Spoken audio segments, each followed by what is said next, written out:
lindo. Así que muchísimas gracias en el nombre del Consejo de Administración, que podamos continuar con nuestro ciclo de charlas. Es muy importante para nosotros poder tener este espacio, darle continuidad, y gracias también a todos aquellos invitados que vienen y que pueden compartir con nosotros y que nos dan la oportunidad, ¿no?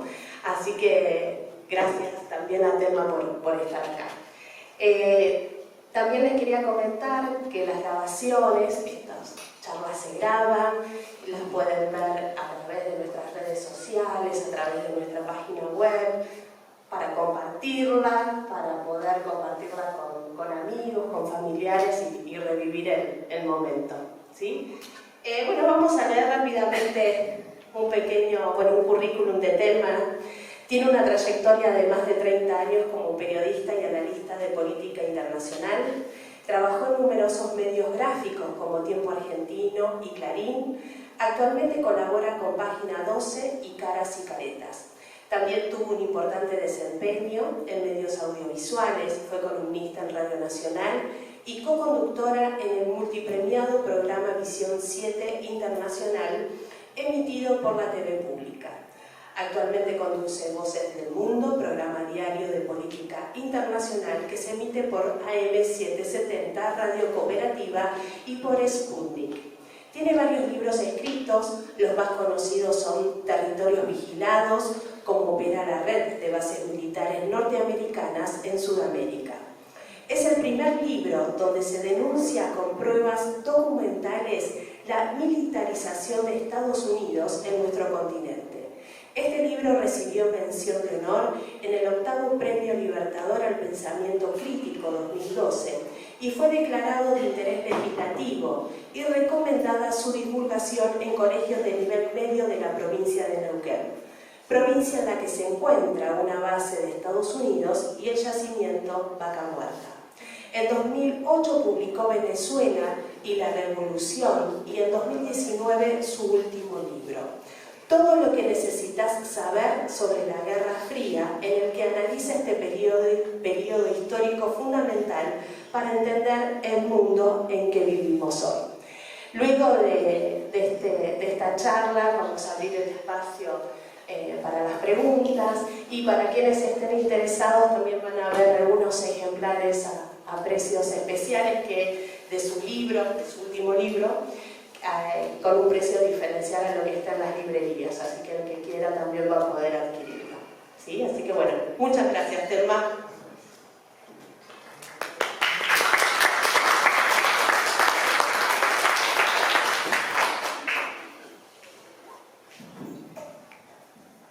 Bueno, muchísimas gracias a ustedes, muchísimas gracias a Residencias, es un placer siempre estar acá. Estábamos charlando si este era ya mi 4º año, creo. Le decía que me acordaba que la última vez la primera vez, no la última, había estado hablando bastante sobre el tema de UNASUR, CELAC, o sea que todavía, no sé si estaba todavía la presidencia de Cristina Fernández de Kirchner o no, pero todavía estaba este clima en América Latina de unidad, de integración, de progresismo, digamos. De eso sí me acuerdo, que fue el primero de todos. Bueno, quiero decir, hablando del libro, que traje un ejemplar, por supuesto, para la biblioteca, así que quienes, si tienen ganas de consultar... Es un poco pretencioso el título, pero es una colección que es todo lo que usted necesita saber, empieza siempre así. Y el mío es sobre la Guerra Fría, ¿no?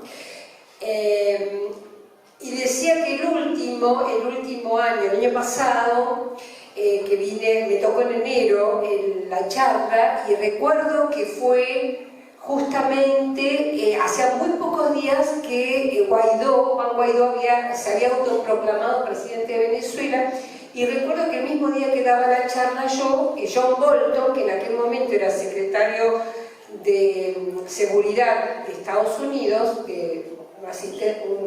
un asesor muy importante de Donald Trump, había aparecido en los medios con una hoja amarilla, se dejó fotografiar a propósito, obviamente, donde decía 5.000 soldados de Colombia, como dando a entender que iba a haber una invasión militar en Venezuela, que ya había 5.000 soldados soldados norteamericanos preparados para esta invasión y acababa Guaidó de autoproclamarse. Y digo que me parece interesante porque pasó apenas un año y con una aceleración de los acontecimientos políticos que es impresionante, porque efectivamente Guaidó fracasó totalmente en su intento, no hubo tal golpe de Estado o tal invasión militar como se imaginaban en aquel momento en Venezuela.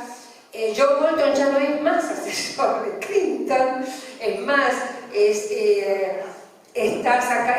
se dice que va a publicar un libro con un montón de cosas sobre Donald Trump que favorecería el impeachment, ya el impeachment tampoco se va a producir. Entonces estamos viendo una aceleración histórica enorme. Un poco mi charla de hoy tiene que ver con eso, porque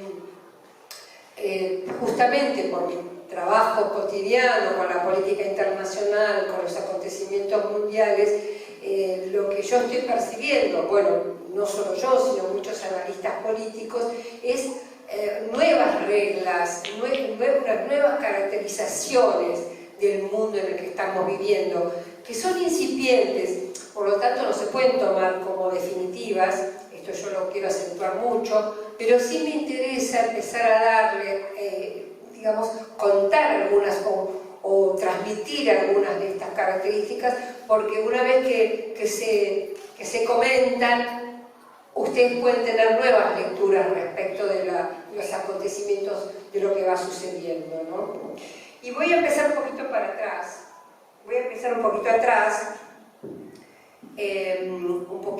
digamos, quiero tomar justamente una parte del periodo de la Guerra Fría que, en mi opinión, sirve para entender un poco el momento actual. Este año, para justamente completar esta idea de lo acelerado de los acontecimientos, y me va a ayudar para caracterizar el momento actual, este año 2020, que tiene un mes y algo, un mes y medio recién, también empezó de una manera que yo creo que marca el nuevo tiempo, la nueva fase, diría, más que nuevo tiempo. El 3 de enero hubo un crimen. Estados Unidos mató a un general iraní, Qasem Soleimani. ¿Y cuál es la caracterización o la importancia de esto? Que se produjo este crimen de una manera que rompe o que viola las reglas internacionales. Era un iraní que estaba en territorio iraquí, estaba en Irak, en un país donde no está la guerra declarada, donde no hubo una declaración de guerra, no hubo una advertencia de que iba a ser atacado, y tal vez lo más grave de todo no es nuevo el asesinato de líderes por parte de Estados Unidos o de otras potencias. Lo que es nuevo es que no haya sido una operación clandestina.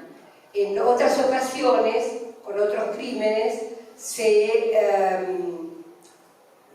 hacía de manera, digamos, como una operación no oficial, como una operación clandestina. Esta vez no solo no fue así, sino que el presidente Trump y varios de los funcionarios norteamericanos reivindicaron esa acción y hasta la consideraron,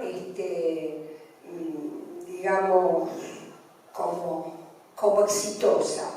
El presidente Trump, de hecho, dijo pocos días después que no iba a permitir que Irán tuviera, por ejemplo, armas atómicas, bueno, cosas que no las tiene algunos centros nucleares nomás, pero reivindicó el derecho de Estados Unidos a esto, que es, en mi opinión, muy peligroso, que es a desconocer las reglas internacionales.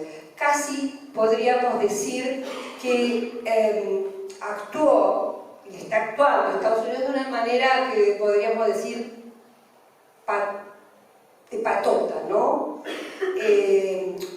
Digamos, el mensaje que dio en ese momento al resto del mundo, y yo creo que sobre todo a las potencias China y Rusia, que pueden ser las que en algún punto le pueden disputar algo de poder, el mensaje fue, bueno, yo tengo mis propias reglas, desconozco las reglas internacionales, hago esto y enfrento a ustedes a algún tipo de respuesta. Por supuesto que no hubo otra respuesta, hubo una respuesta de Irán al día siguiente, ustedes sabrán, bombardeó una base norteamericana en Irak, pero obviamente es de una enorme asimetría, porque no se puede comparar de ninguna manera el poder de Estados Unidos con el poder de Irán.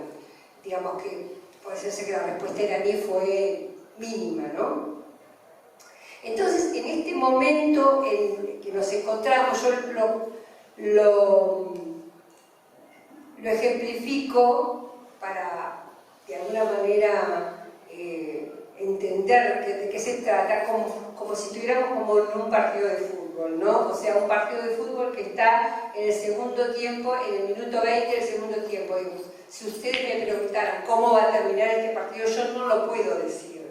Es un partido donde está jugando el campeón mundial con todas, un campeón mundial por ahí tramposo, ¿no? Un campeón mundial que por ahí apela a juegos sucios o a juegos ilegales, y está disputando ese partido con otras potencias o otro equipo, para no poner ninguna potencia, otro equipo que intenta de alguna manera disputarle este poder. Entonces estamos en esa fase, yo diría, la caracterizaría como un momento de transición hegemónica, en el sentido de que hay me parece, ¿no es cierto? Esto todo en el terreno de las hipótesis, pero me parece que estamos en tránsito hacia un nuevo orden mundial, en ciernes, que todavía no sabemos cuál puede ser, que en mi opinión va a partir de alguna manera de la Guerra Fría.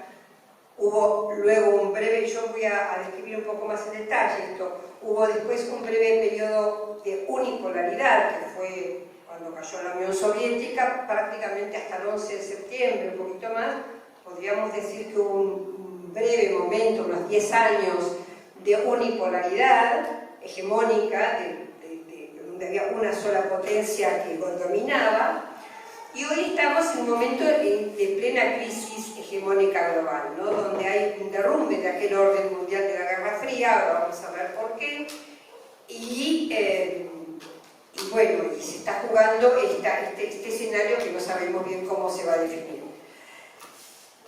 Finalmente, después de hacer toda esta descripción que les estoy comentando, voy a tratar de pensar un poco qué papel jugamos nosotros, no la Argentina en específico, también la Argentina, pero digo, me parece que hay que pensarlo más bien en términos regionales, porque sin duda en este escenario, en forma individual, nuestros países no tienen ningún tipo de posibilidad de existir ni de sobrevivir. Siempre la posibilidad es una posibilidad regional. Yo tengo si bien reconozco que es un momento altamente difícil y tal vez un momento donde las circunstancias no son tan favorables, yo tengo expectativas por el grado de experiencias por las que hemos atravesado la región, ¿no? Entonces voy a empezar por esto, voy a empezar un poquito por la Guerra Fría para ver qué cosas se están rompiendo de aquel momento.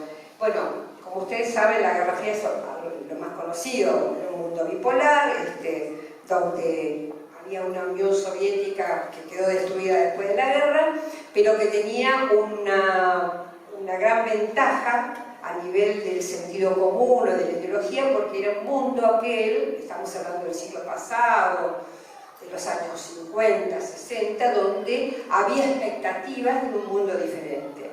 Digamos, todo indicaba en aquel momento que podía haber que el motor histórico, digamos, se movía por la lucha, por los movimientos, muchos de los movimientos o de las guerrillas como los partisanos o las guerrillas francesas que lucharon contra el nazismo. Muchas de ellas estaban vinculadas en su forma organizativa y en su forma ideológica con los partidos comunistas. Los partidos comunistas tenían vivían un momento de progreso, de florecimiento. Y por otro lado, en Estados Unidos, que sale de la guerra prácticamente sin daños, porque toda la guerra se llevó a cabo en Europa y en su frente asiático. Estados Unidos, al que le debía todo el mundo dinero, y un mundo donde habían colapsado los grandes, las potencias europeas, muchas de las monarquías, etc. En ese momento Estados Unidos ya tiene un proyecto hegemónico que empieza a poner en marcha. Voy a dar algunas de las características que justamente después vamos a ver que se rompen. Uno de los planes más importantes, en mi opinión, es justamente el Plan Marshall o el Estado de Bienestar, justamente por tener un temor de una expansión del comunismo o de una ideología que fuera mucho más igualitaria, es que se desarrolla fuera de toda lógica, porque Europa en aquel momento, sobre todo Alemania y Japón, eran países derrotados. Estados Unidos, fuera de toda lógica, lejos de castigar a esos países, los ayuda económicamente, ¿no? El castigo era que no podían tener ejército y no podían tener una política exterior propia, pero sí los ayuda económicamente. Entonces hay una ayuda económica muy importante, es un periodo de grandes inventos y avances de la ciencia, de distribución de las riquezas. El keynesianismo es el sistema económico que predomina. Las herramientas que utiliza Estados Unidos en este nuevo orden internacional, que es el orden internacional que aún tenemos, aún con esta fisura que yo estaba comentando, se crea en aquel momento, ¿no? O sea, en 1945, para poner una fecha, empieza a construirse el orden mundial que hoy está en decadencia. Una de las herramientas es los organismos multilaterales, las Naciones Unidas, sobre todo, en este plan hegemónico de Estados Unidos, nosotros, cuando digo nosotros, pienso todo el continente, ¿no? Cumplimos un papel fundamental, tanto América Central como América del Sur, desde el inicio del siglo XVIII y XIX, cuando empiezan los primeros estrategas a pensar en un Estados Unidos potencia. Ellos tienen muy claro que tienen que tener control total sobre el continente para poder ser una potencia hegemónica. O sea, la teoría es ver todo el continente como una gran isla, sabiendo que no tienen posibilidad de ser atacados ni del oeste ni del este, porque están justamente protegidos por grandes océanos, y el talón de Aquiles, el punto más vulnerable, siempre es el sur, o sea, del río Bravo para abajo. Por eso esa necesidad no solo de controlar y tener acceso a los recursos naturales, etcétera, cosas que sabemos, sino también control total del continente. Esto es ya desde Mahan, que es uno de los principales biólogos del siglo XVIII, ya eso está en todos los documentos y en todas las doctrinas militares de Estados Unidos. Solo que muchas veces no sale en forma explícita. De hecho, ellos consideran al continente como parte propia, no como una parte ajena. Como política interior, digamos, no como política exterior, ¿no? Somos. ¿Y a qué voy? ¿Por qué voy a esto? Porque entre los organismos internacionales de Naciones Unidas, nuestra región tiene un estatuto especial, que es la OEA, o sea, la Organización de Estados Americanos. ¿Por qué? Porque Estados Unidos, cuando se constituye la OEA, discute y lo logra, que en nuestra región, que los problemas que tenemos en esta región, que las disputas o o que las discusiones en esta región no se debatan en el seno de las Naciones Unidas, sino que se debatan en el seno de la OEA. Con lo cual Estados Unidos tiene, por supuesto, una mayor incidencia, un mayor control sobre todo lo que nos pasa. Algo parecido pasa con el FMI, este es en cuanto a los organismos internacionales. En cuanto a la economía, se crea el FMI, el Plan Marshall que ya les comenté, el Banco Mundial, y se establece que el dólar es la moneda de referencia internacional. Esto en Bretton Woods, alrededor de 1945, 1944. Con el FMI, porque pasa algo similar en cuanto al control. Porque fíjense ustedes qué interesante, para cualquier cambio, discusión o cualquier enmienda que se quiera hacer sobre los estatutos del Fondo Monetario Internacional, se requiere el 85%. Estados Unidos tiene el 16% de votos. Por lo tanto, siempre tiene ese 1%, porque es como un poder de veto. ¿Se entiende? O sea que siempre hay una forma, digamos, es una herramienta para el control de este mundo, este orden internacional, que es el que triunfa finalmente. Bueno, después está en el orden militar la creación de la OTAN. En el caso nuestro también, una vez más, se crea un organismo especial para nosotros, para las tres Américas, que es la Junta Interamericana de Defensa, que responde directamente al Pentágono. Y luego el TIAR, también tiene que ver con esta región, que es un acuerdo recíproco por el cual si llegamos a ser atacados por alguna potencia extranjera, toda la región, todos los países del continente americano se deben unir en defensa del país agredido contra la potencia extranjera. Bueno, esto fue pensado obviamente en la posibilidad de que hubiera algún ataque soviético en aquel momento. Obviamente cuando se cumplió el caso de las Malvinas, cuando se produjo el ataque de una potencia extracontinental como era el Reino Unido, ¿no? y Argentina pidió la convocatoria del TIAR, esa convocatoria no se llevó a cabo. Vimos entonces el aspecto económico, organismos unilaterales, económicos, militares, de inteligencia. En ese momento se crea la Central de Inteligencia, Central de Inteligencia, la CIA, y herramientas de poder blando, como es el caso de Hollywood, donde también aparece uno de los elementos más importantes para el poder hegemónico norteamericano, que era el de autorreferenciarse como el país defensor del mundo libre y la democracia.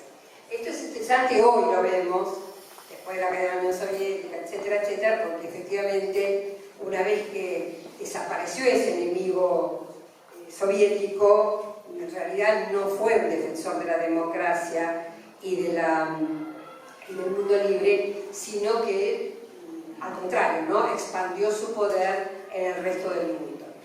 Este mundo de la Guerra Fría tiene un quiebre en los años 70, importante, porque es el momento en donde los acuerdos económicos de Bretton Woods, que tenían donde el oro y el dólar eran convertibles, o sea, Estados Unidos debía tener la misma cantidad de dólares que oro de reserva. Esto se quiebra, digamos, durante el gobierno de Nixon. Estados Unidos se da cuenta que no puede no darle a la maquinita de los billetes, entonces se desacopla de esa conversión. A partir de ese momento empieza lo que podríamos llamar el mundo actual en cuanto a temas económicos. Es decir, por primera vez en 1974 gana el Premio Nobel de Economía alguien que defiende el neoliberalismo, ya no el keynesianismo. Empieza, ustedes saben, en 1973 en Chile, en 1973, digo bien, con el golpe de Pinochet en Chile se hace el primer laboratorio de neoliberalismo en el mundo. Luego, en los 48 vendrá la época de Reagan y Thatcher, es decir, a partir de ese momento empieza a cambiar el sistema económico. Y para completar esta imagen de la época de la Guerra Fría, falta comentar cuál era ese equilibrio, porque justamente una de las características de ese momento fue un equilibrio, digamos, en peligro. El equilibrio era justamente el desarrollo atómico que habían logrado las dos potencias, era tan alto que se hablaba de destrucción mutua asegurada. A tal punto era esta situación tan perversa, porque la destrucción mutua asegurada en inglés tiene las siglas MAD, MAD, que quiere decir loco. Es decir, que se refería a esta situación de posibilidad de que no había guerra abierta, porque cualquiera de las dos potencias que se animara a atacar a la otra, que sería inmediatamente destruida, se calificaba con este término, ¿no? Con el término MAD, loco. Bueno, esto, ustedes saben, termina en 1989, empieza en Europa Oriental los cuestionamientos a los regímenes vinculados con la Unión Soviética o con los partidos comunistas, hasta 1991, cuando se produce la caída de la Unión Soviética, y entonces hay en ese momento digamos, se produce un quiebre en muchos sentidos, no solamente en el ideológico, sino también en los valores.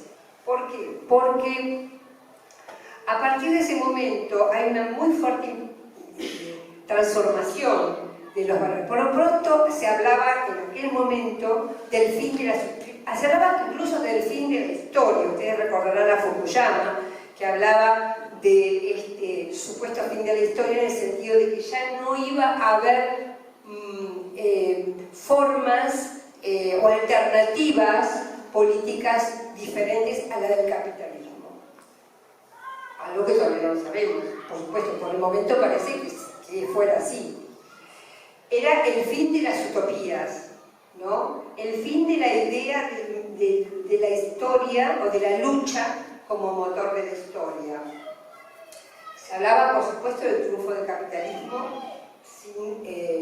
sin discusión. El individualismo, el triunfo del mercado sobre el Estado, es decir, la concepción o el cuestionamiento al rol del Estado empezó a crecer.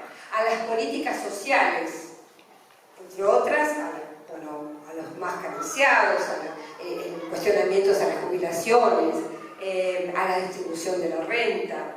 Incluso el concepto de soberanía empezó a aceptarse, por ejemplo, que hubiera juicios fuera de los estatutos, estoy pensando en el CIADI, es decir, que hubiera juicios soberanos en tribunales que fueran ajenos a los países en cuestión.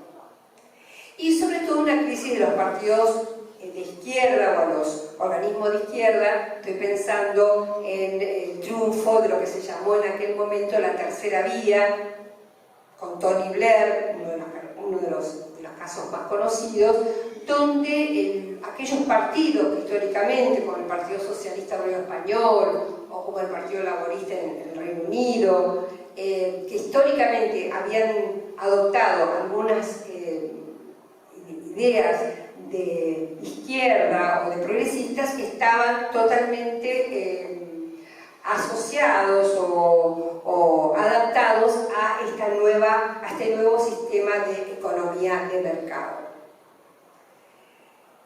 Esto prácticamente fue, diríamos, sin matices hasta el siglo XXI. En el siglo XXI hay un momento que yo creo que es una de las bisagras, que tiene que ver con el 11 de septiembre del 2001. En aquel momento nadie discutía el unipolarismo de Estados Unidos, era la gran potencia norteamericana y parecía que no había ningún tipo de disputa. No obstante, en aquel momento Estados Unidos, digamos, aprovechó justamente aquel momento para expandirse en muchas zonas que antes estaban, que aunque no se veía con claridad, ya estaban los gérmenes de otras potencias u otras situaciones alternativas que estaban surgiendo. Voy a sacar esto porque estoy transpirando. Empiezo a hablar.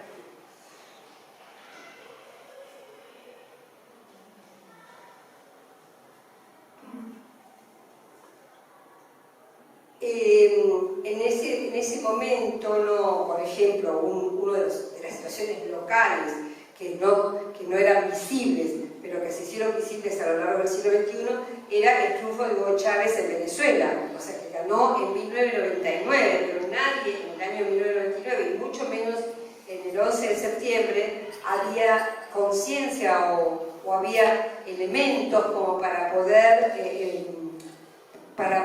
evaluar esos cambios que se estaban produciendo en América Latina, ¿no? Lo mismo pasaba con China. En aquel momento no aparecía como una potencia, como lo que es hoy, una potencia que financia en muchísimos otros países obras de infraestructura, una potencia que es compradora y vendedora, una potencia que además ha creado una serie de organismos internacionales. Ahora vamos a hablar un poco de eso. Rusia, que estaba prácticamente quebrada y con Boris Yeltsin estaba totalmente sumida en la política de la economía del mercado, del capitalismo al estilo norteamericano, con Vladimir Putin, que asume justamente ese año, él gana Boris Yeltsin lo nombra a fin, justo cuando fue el 31 de diciembre de 1999, el 1 de enero del 2000, o sea, bien con el ciclo. Y en marzo de, no me acuerdo si era de 2001, del 2001, llaman a elecciones y él se convierte en presidente. Digamos, a partir de ahí también empieza a aparecer muy lentamente una Rusia diferente que nunca dejó de ser una potencia atómica, ¿no? Eso es un dato importante porque es todavía la potencia nuclear que puede disputarle a Estados Unidos algún tipo de poder en el campo nuclear. Entonces, a partir de ese momento empiezan a aparecer muchos y nuevos organismos acá en América Latina, hoy desactivados, pero apareció UNASUR, la Unión de Países Sudamericanos, con un Consejo Sudamericano de Defensa muy importante, y aunque están desactivados, yo creo que es importante señalarlos, porque ese tipo de experiencia histórica, me parece, no pasa y se archiva con tanta facilidad. Pueden estar hoy amesetados o incluso anulados.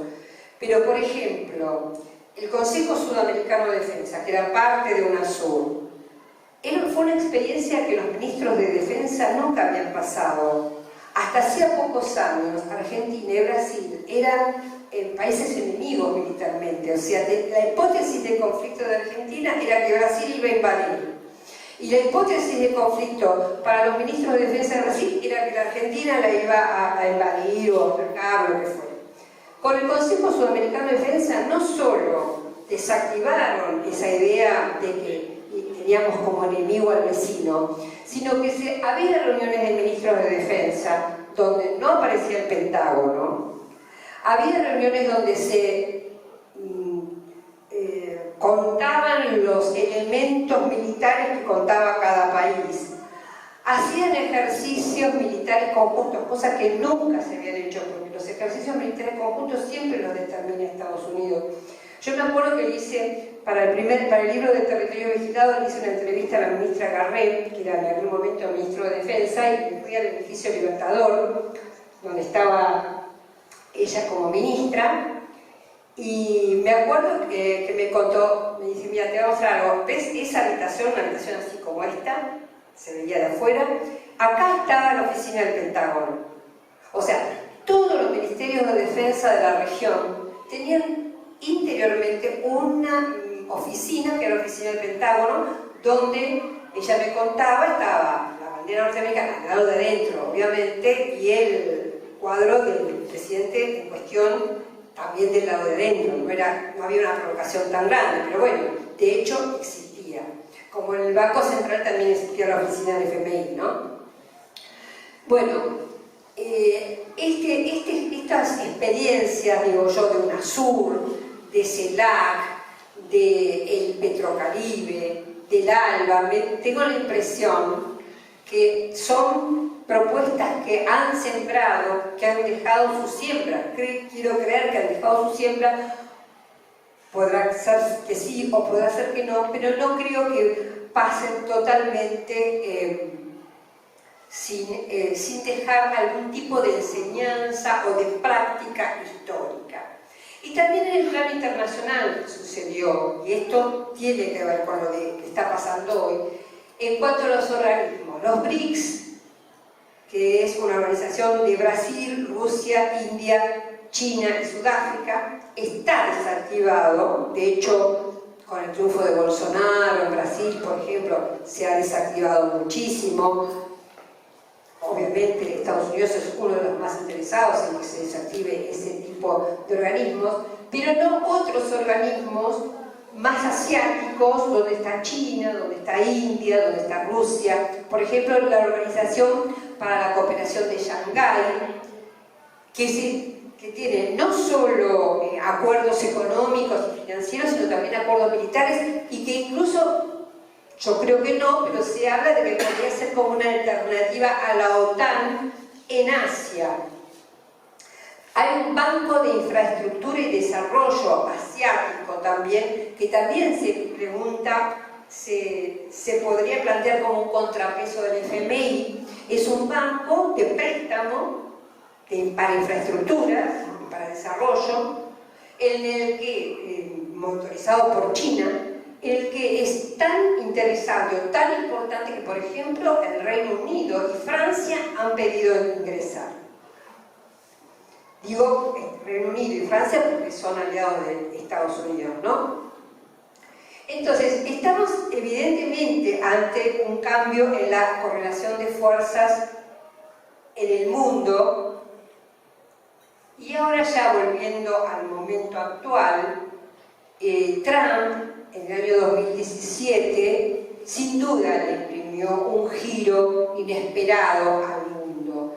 Y esto habla de alguna manera de la situación de crisis, porque el hecho de el triunfo de Trump en Estados Unidos habla de una disputa interna. Los analistas hablan de globalistas y nacionalistas. Digamos, son dos perspectivas o dos formas distintas de encarar la sobrevivencia hegemónica de esta potencia.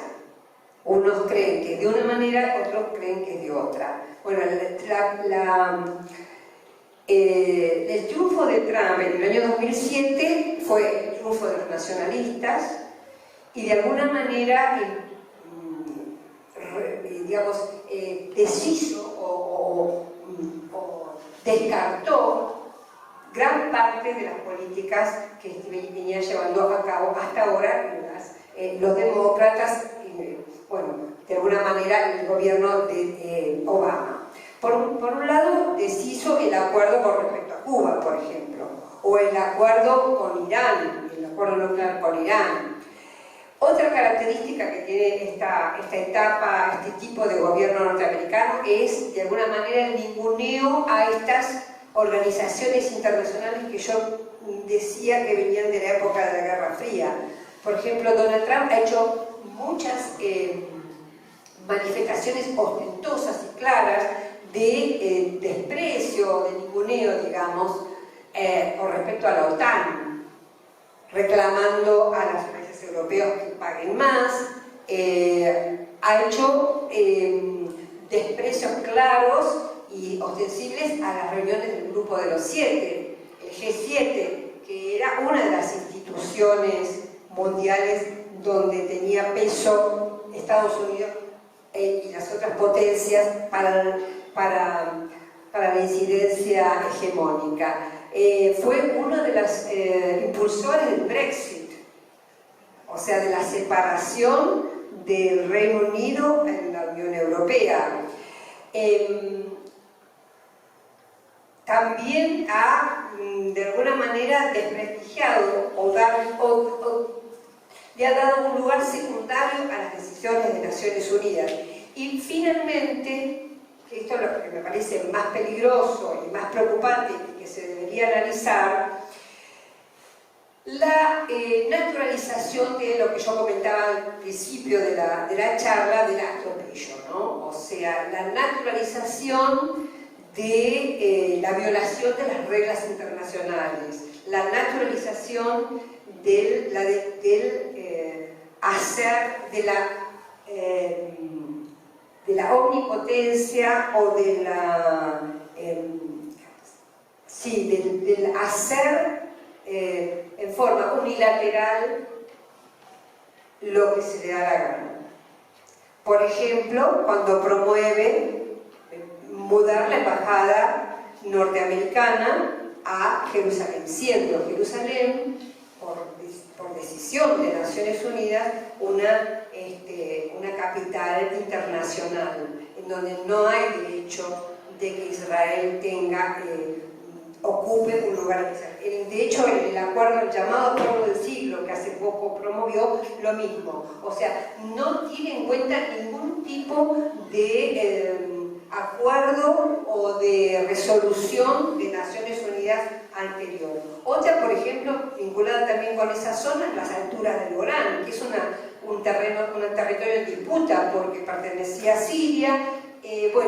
Donald Trump dijo que era propiedad de Israel. Es decir, esto, entre tantas otras decisiones que son, por un lado, una provocación, pero por otro lado, una naturalización, me parece, de esta nueva fase en donde se ponen en cuestión las reglas internacionales. Yo creo que justamente tiene que ver con el momento de transición hegemónica o de crisis del orden internacional que vivíamos hasta ahora, porque esto es una impresión, una hipótesis, es que la forma de resistencia o la forma que ha encontrado Estados Unidos a través de Donald Trump de preservar su hegemonía es justamente rompiendo las reglas del juego. O sea que las reglas del juego que se tenía hasta ahora no existen más. Entonces, en este punto, en redefinición o crisis del orden mundial, tenemos la potencia en declive, o sea, en parte porque ha perdido primacía productiva, cosa que justamente Donald Trump es lo que está tratando de recapturar. Hay distintas disputas en cuanto a los monopolios tecnológicos, ese tema del 5G, de Huawei, que ustedes habrán escuchado, tiene que ver con eso. Grandes corporaciones y bancos también que se encuentran disputas con sus contrapartes en China, por ejemplo, la parte informática. Ya tanto China como Rusia están teniendo, por ejemplo, el caso de Rusia ya lo ha aprobado, un buscador propio, con internet propio, con servidores propios. Hubo una conexión y una desconexión que creo que tardó 24 horas, pero bueno, dicen los rusos que fue exitosa, es decir, los chinos también aparentemente ya tendrían sus propios sistemas informáticos. Estos son todos escenarios que justamente son la preocupación para Estados Unidos. Y China es una competidora novedosa en cierta medida también, porque su característica es que es mixta, digamos, sus características son mixtas. Por un lado, es un tiene características de capitalismo, pero por otro lado tiene regulación estatal o tiene propiedades colectivas de la tierra con propiedades privadas de la tierra. Tiene propiedad estatal de algunos medios de producción estratégicos, por ejemplo. Los medios de producción estratégicos son estatales. Hay empleos comunitarios, es decir, no es una caracterización pura a la que se enfrenta en este momento Estados Unidos. ¿Y por qué creo que estamos hablando de que se están rompiendo las reglas del juego y se encuentran estas nuevas características mundiales, esta fase mundial en este nuevo orden mundial? Hay dos elementos que son los que me parece que están determinando o tres elementos que son los que están determinando. Por un lado, lo que comentaba, la crisis hegemónica de Estados Unidos y su necesidad o de mantenerse como gran potencia hegemónica o al menos de no perder, de tener el menor daño posible. El segundo elemento es que se llegó al límite de crecimiento y lo que hay hoy es pura burbuja financiera, no hay crecimiento de la economía real, de la que produce cosas. Y el tercer elemento es que no puede haber una tercera guerra mundial, porque las características de los ejércitos y las armas y de la tecnología es tan poderosa que todas las potencias, digamos, saben que no puede haber una tercera guerra al estilo convencional. Lo que hay hoy es justamente eso, una guerra que está mutando en sus características, que es fragmentaria y que, en mi opinión, está cambiando de aspecto. Por eso estas nuevas características de ruptura o de desobediencia o de ninguneo a las reglas internacionales. Esta guerra se llama, algunos teóricos lo denominan como la guerra híbrida. Yo voy a dar algunas de las características. Es complejo, pero yo creo que acá en Bolivia y casi lo que está pasando en El Salvador, que ahora después les voy a contar más detalle, yo creo que son ejemplos de que esto que voy a comentar ahora. Ya no va a haber ofensivas bélicas o militares al estilo de lo que conocíamos de un país que le declara la guerra al otro, o de que empieza una guerra y después se termina porque se firma un acuerdo de paz o un armisticio, como se llame. Eso, de hecho, ya lo dijo el Papa Francisco, cuando habló de las guerras fragmentadas, aparentemente ya no se van a producir. Lo que se está produciendo en este momento son ataques simultáneos en distintos frentes. O sea, el frente económico-financiero con sanciones económicas como nunca antes se vieron. Ustedes se dieron cuenta de la cantidad de países sancionados por Estados Unidos que hay hoy, sanciones contra Venezuela, sanciones contra Cuba, sanciones contra Irán, contra los países que comercian con Irán. Es decir, el plano en el frente económico, en el frente informático, en el frente, digamos, hackers, etc. En el frente psicológico, las guerras psicológicas, las guerras de propaganda, las guerras de monedas. O sea, todas estas palabras que ustedes habrán leído en los diarios, la guerra comercial con China, la guerra de moneda, la guerra psicológica, la guerra jurídica, que también se llama lawfare, el periodismo de guerra se le dice acá, pero bueno, la guerra informativa, en la tecnológica, como decía recién, los hackers o los drones. Todos estos nuevos ataques son hechos de manera simultánea, no siempre usando todos, pero sí pueden ser usando algunos, y de manera que por el momento nos desorientan, porque lo que ha pasado en Bolivia, uno ¿cómo lo llama? ¿Cómo le dice? Fue un golpe de Estado, pero resulta que hay una mujer que es civil y que entonces llamó a elecciones y que esas elecciones van a tener lugar, pero, o sea, es un momento donde ya los elementos que teníamos antes no sirven. O el ejemplo que yo puse al comienzo con Soleimani. Matan a un general iraní que acababa de bajar de un avión en una carretera de Irak. ¿Eso es una declaración de guerra? ¿Le declararon la guerra a Irán? ¿No le declararon la guerra a Irán? ¿Qué es eso? Digamos, esa es la característica de esta nueva fase, ¿no? Entonces, en todos los frentes en el que se diluyen los límites, o sea, ya no hay un límite, se diluye el límite entre lo militar y lo civil, entre el inicio y el fin de una guerra, entre lo público y lo privado, porque muchas de estas guerras, hay ya analistas, hay uno norteamericano que se llama Joseph Nye, que es muy conocido porque fue el primero que habló del poder blando y el poder duro. El poder blando es, por ejemplo, Hollywood, o todo lo que se hace para convencer a las mentes de las personas, todo ese trabajo que se hace psicológico para convencer a las sociedades, se llama poder blando. Bueno, Joseph Nye, que es un norteamericano, habla de que ya no hay diferencia entre lo público y lo privado, en el sentido no es que se ataquen a los civiles en forma agresiva, sino que, por ejemplo, él habla de destruir la voluntad política de los ciudadanos para que ellos no tengan ganas de pelear, es decir, convencer a los ciudadanos de que, bueno, está bueno que vengan y exploten nuestros recursos en grandes multinacionales norteamericanas porque lo hacen mejor.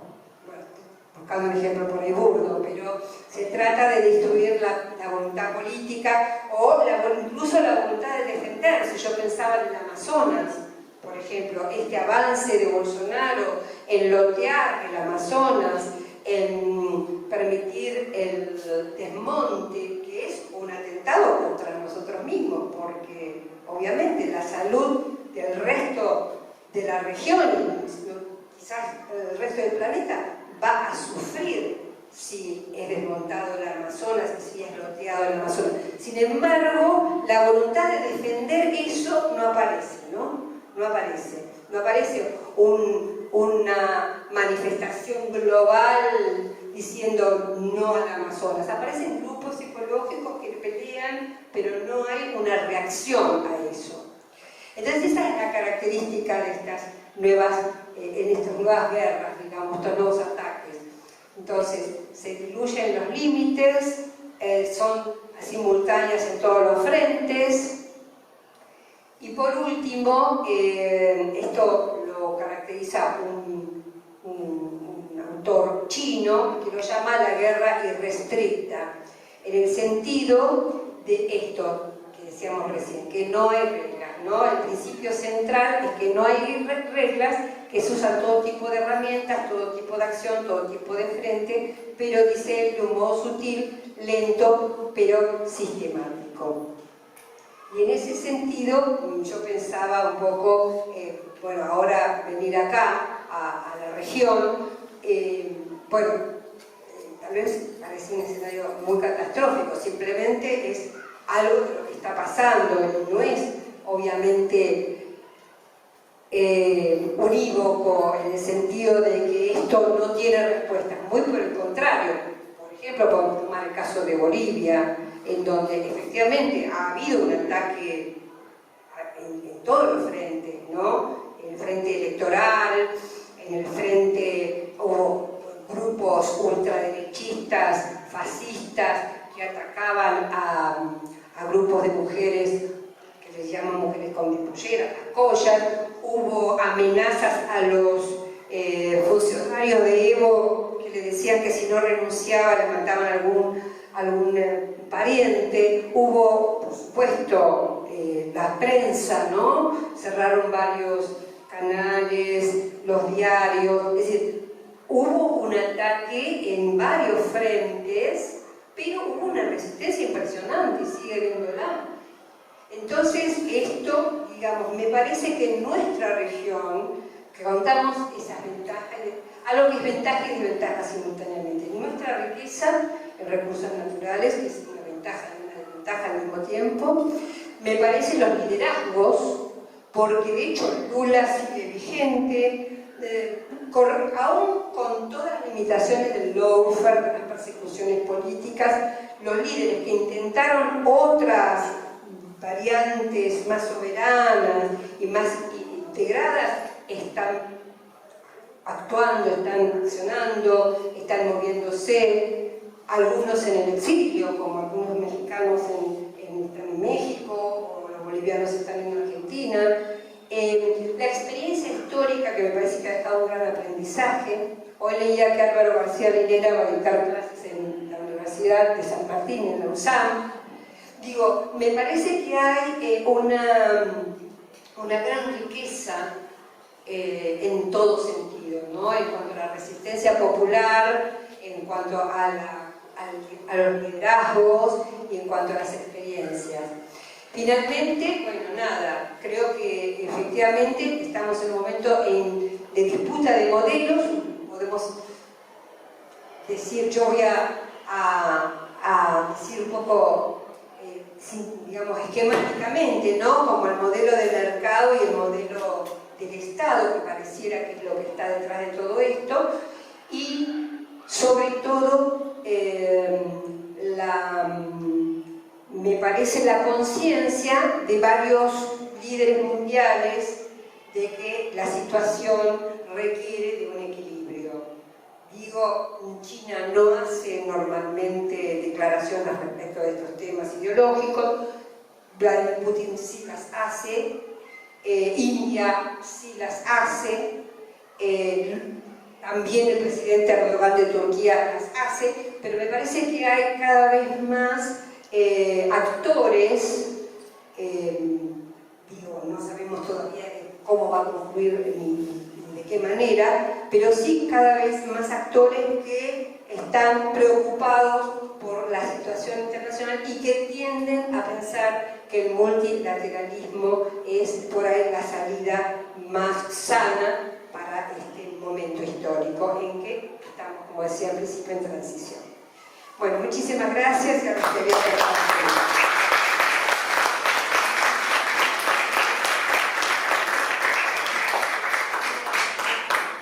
Gracias, Telma, la verdad, genial. Muchas gracias. Compartes acercando el micrófono. Si alguien tiene alguna pregunta, levanta la mano y me acerco, así escuchamos todos. ¿Alguien?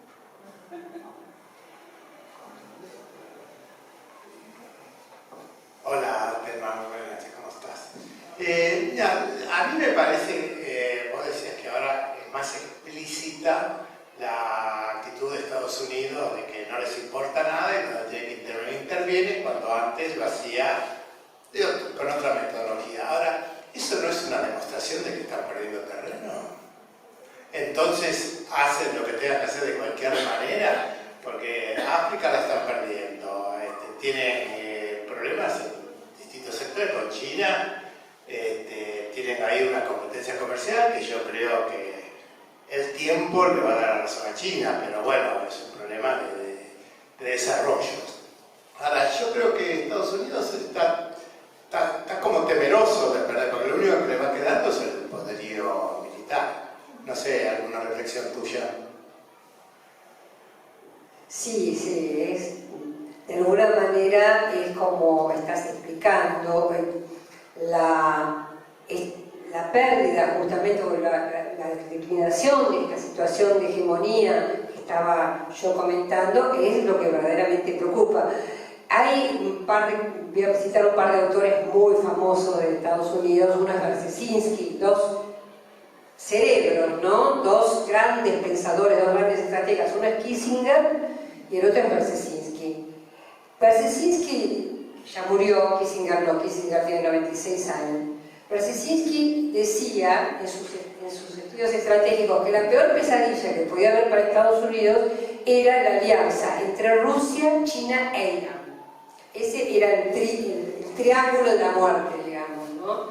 Y fíjense ustedes que todas las acciones que está llevando adelante Estados Unidos en los últimos tiempos está empujando a esa alianza.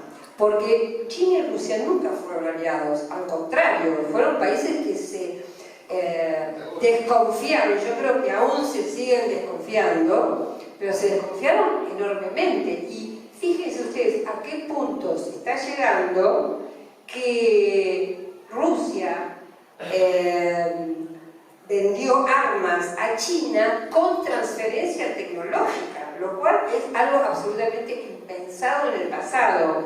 O sea, no hay país que venda armas y le transfiera tecnológicamente a otro, y nada menos que ese otro sea China, que tiene una gran capacidad de imitación y de reproducción de los bienes. Entonces esto marca, por un lado, el peligro de lo que consideran Rusia y China, de lo que puede estar pasando, y por otro lado, de la desesperación, de alguna manera, como vos decís, de Estados Unidos. Yo creo que Donald Trump, no lo digo yo, lo dice Kissinger. Kissinger hicieron una entrevista, la tengo anotada acá por si la quieren buscar, en el Financial Times la dio. El periodista se llama Edward Luce, L-U-C-E, y el título es una época peligrosa, dice Kissinger. Y Edward Luce le pregunta todo el tiempo qué opina de Donald Trump, de la figura de Donald Trump, porque esto lo digo yo, quiero aclarar, por supuesto que no hay que pensar que Donald Trump es un tonto, ni un loco, ni un sacado, ni nada de eso. O sea, es un político que hace lo que hace con un sentido.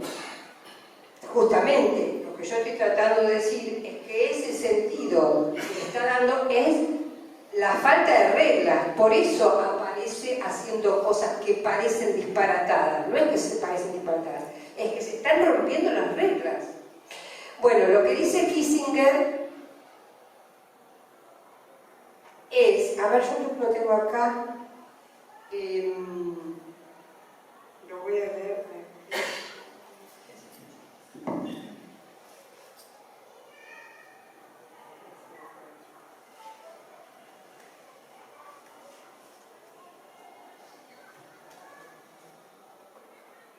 Sí, acá dice, creo que Trump, esto es Kissinger, creo que Trump puede ser uno de esos personajes que aparecen de vez en cuando en la historia para marcar el fin de una era y forzarla a renunciar a sus antiguas pretensiones. Esto no significa necesariamente que él sea consciente de esto o que esté considerando alguna gran alternativa. Puede que sea incluso un accidente. Y yo creo que efectivamente esto, acá hay varias situaciones de enfrentamiento y de disputa. Por un lado, esta hegemonía que se está perdiendo y que Estados Unidos está tratando de perder lo menos posible, y después la disputa interna de Estados Unidos. Lo que está sucediendo, por ejemplo, que una familia republicana como los Bush no solo no hayan votado a Donald Trump en las elecciones anteriores, sino que lo hayan criticado abiertamente, está hablando de un quiebre. ¿Cómo puede ser que dentro del Partido Republicano esté sucediendo lo que está sucediendo? En estos días hay internas en el Partido Demócrata. No hay liderazgo en el Partido Demócrata. Todos los candidatos sacan 24, 25%, o sea, no hay nadie que se destaque, no tienen manera de presentar un candidato al Partido Demócrata. O sea, es evidente que hay una crisis interna fuertísima.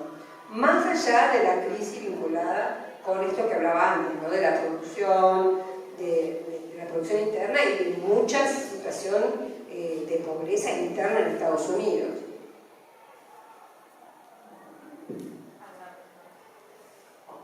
¿Alguna pregunta más?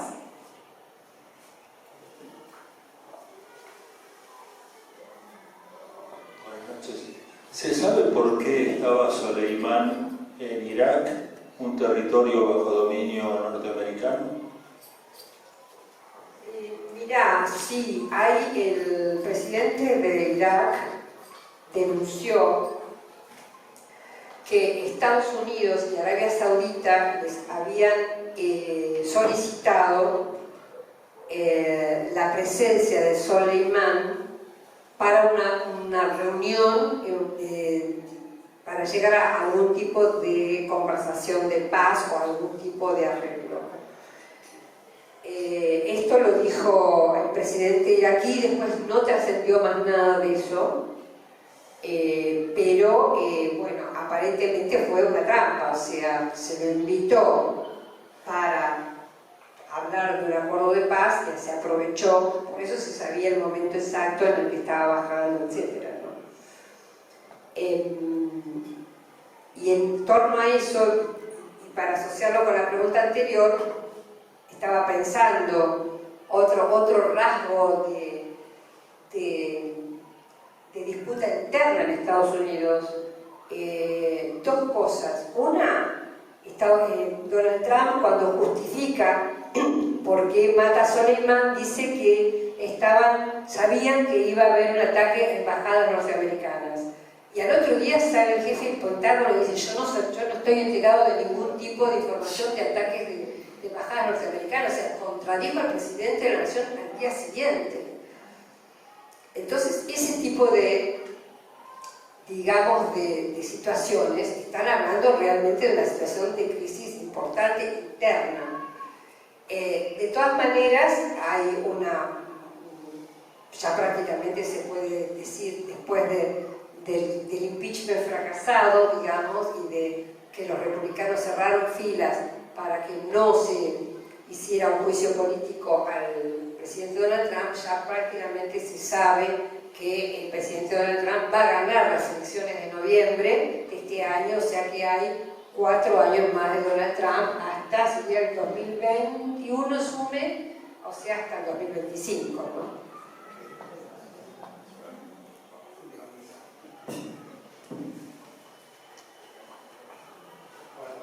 Buenas noches, buenas tardes. Te quería preguntar, me encantaría compartir el optimismo que tenías respecto de la región, pero no te quería pedir más fundamentos sobre eso, sino algo puntual. ¿Cómo sería o cómo analizarías vos la perspectiva de una política exterior saludable para un país como el nuestro, en el marco de esta región que ya, en la cual Estados Unidos logró romper el bloque con el que tenía que negociar y van de a uno ahora? ¿Y cómo tendría que hacer Argentina con un tipo como Bolsonaro en Brasil durante los próximos años, por ejemplo? Sí. Bueno, empecé la charla diciendo que no estábamos en un momento favorable, ¿no? Si bien trato de poner una nota de optimismo, como decís vos, porque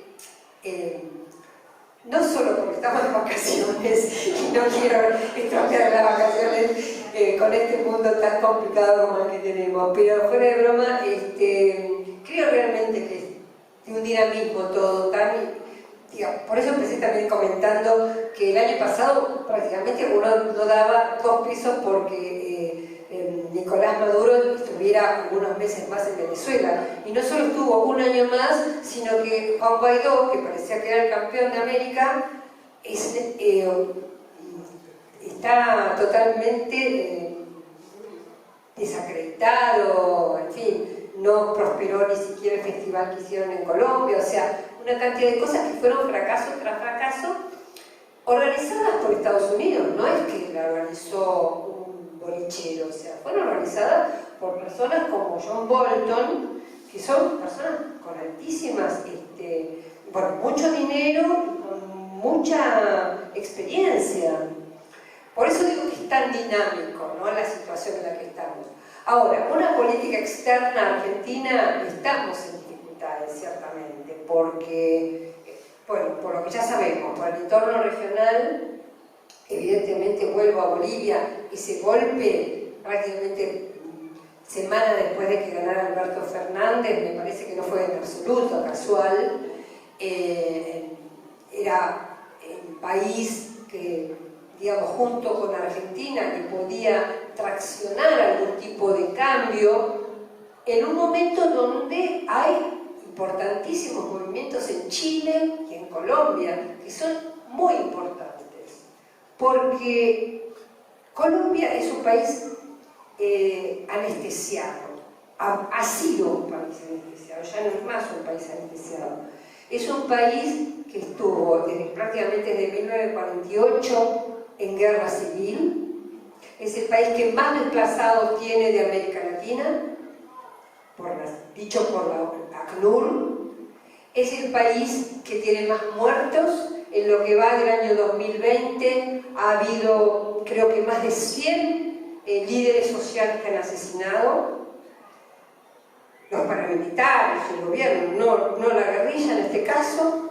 Y sin embargo un país que parecía que era todo divino, que era todo playa, que estaba todo bien. Ahora el país, había sí algo parecido a lo que pasó en Chile, había manifestaciones puntuales, salían los maestros, en otro momento salían los jubilados, en otro momento se quejaban los aborígenes, en otro momento los que estaban contra la explotación minera, pero no había como hay hoy una unión, un conjunto y una conciencia de la situación en la que se está viviendo. Entonces Colombia, un país importantísimo para Estados Unidos, es el más importante de América del Sur para Estados Unidos, siempre lo ha sido, y Chile, con la persistencia de los chilenos de estar en la calle. Me acaba de llegar el calendario de marzo, de todas las movilizaciones que va a haber en marzo, es impresionante. Prácticamente cada 3 o 4 días va a haber marchas multitudinarias en todo Chile. Esto está hablando de una región viva, de una región que resiste, de una región que puja. Nuestra política exterior está, creo que, desdibujada por el momento, que está subordinada, como se dice, a la situación de la deuda, como casi toda la política nacional que tenemos en este momento, pero tengo una cuota de optimismo al ver algunas designaciones.